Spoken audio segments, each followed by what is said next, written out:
What's hiding on the dark side of the moon?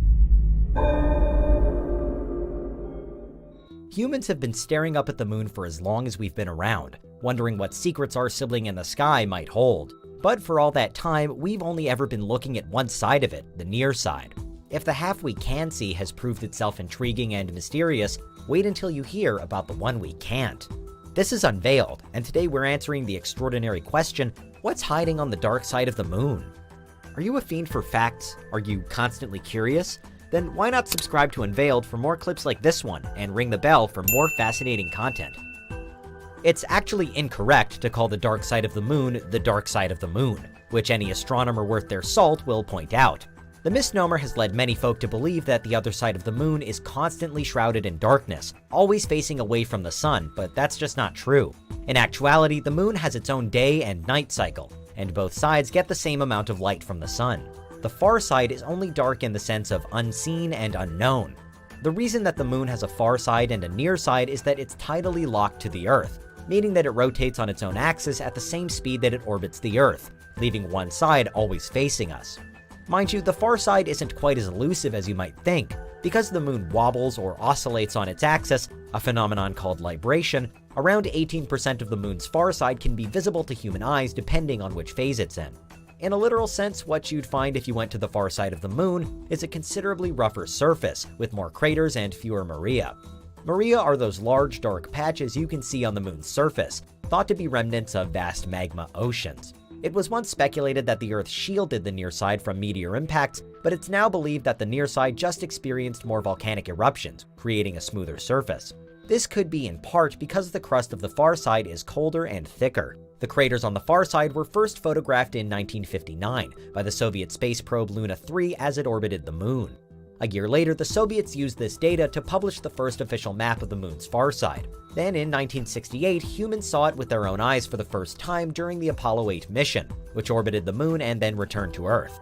But up until January 2019, every single landing on the moon was made on the near side due to the difficulties in communicating with missions on the far side. The Chinese National Space Administration changed all that when they launched the Chang'e 4 probe carrying the Yutu-2 or Jade Rabbit 2 lunar rover. The aim of sending Yutu-2 was primarily to study the soil and surface temperatures. It discovered that the far side of the moon is even colder than expected, possibly due to the soil composition. This isn't the only new discovery about the moon's far side either.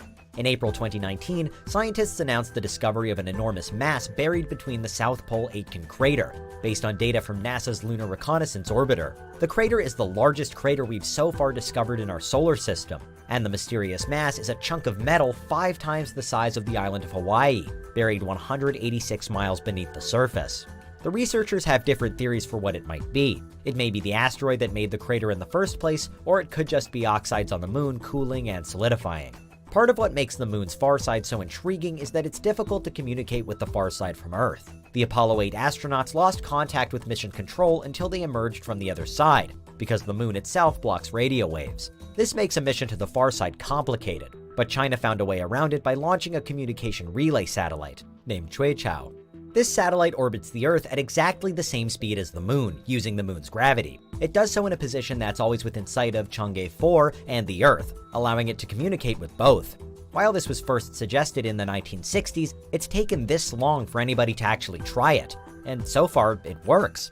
What this means is that our biggest problem when it comes to communicating with the far side has essentially already been solved. Of course, certain people have very different ideas about what might be hiding just out of sight, and conspiracy theories about the moon's other face abound. Most recently, there have been theories that the entire Chang'e 4 launch was faked. On the other end of the spectrum are people who believe Chang'e 4 is real but has a secret purpose, documenting hidden alien bases on the moon. The aliens on the dark side of the moon theory has been popular for a long time. Theorists claim that astronauts who have seen these aliens have been sworn to secrecy, and that the alien base is codenamed Luna. What the aliens want from us and what they're doing there remains unclear. It does inspire an interesting question, however. Would there ever be a good reason for anyone to build on the far side of the moon? Well, if at some point in the future humans do decide to colonize the solar system with the moon as one of their stops, it could be advantageous to colonize both sides. The far side might get a bit colder, but as said, it does experience a day and night cycle, and we already have communication over there thanks to Chao. It's a little harder to get to than the near side, but we wouldn't have to fly spacecraft over there to build.